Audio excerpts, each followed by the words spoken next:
Hi అండి. ఈరోజు morning పిల్లల లంచ్ బాక్స్ అయితే కార్న్ ఫ్రైడ్ రైస్ అయితే చేశాను. పిల్లలు అయితే చాలా ఇష్టంగా తిన్నారు.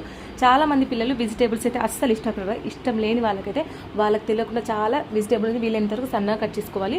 అన్నాన్ని పొడి పొడిగా వాచి చల్లచి పక్కన పెట్టేసుకోవాలి. ఈ విధంగా చేస్తే వాళ్ళు ఇష్టంగా తింటారు. పక్క లంచ్ బాక్స్ అయితే కాల్ చేసుకొని వస్తారు. అంత బాగుంది.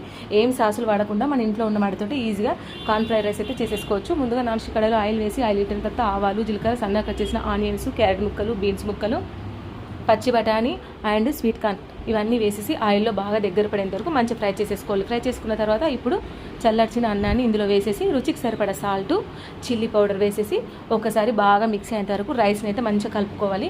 ఇప్పుడు ఇలా కలుపుకున్న తర్వాత కొద్దిగా గరం మసాలా కూడా వేసేసి మంట హై ఫ్లేమ్లో పెట్టి మరొక 5 నిమిషాల వరకు కలుపుకోవాలి. అంతేనండి, ఎంతో టేస్టీగా కార్న్ ఫ్రైడ్ రైస్ అయితే రెడీ. మీరు ఒకసారి ఈ విధంగా తప్పక ట్రై చేయండి.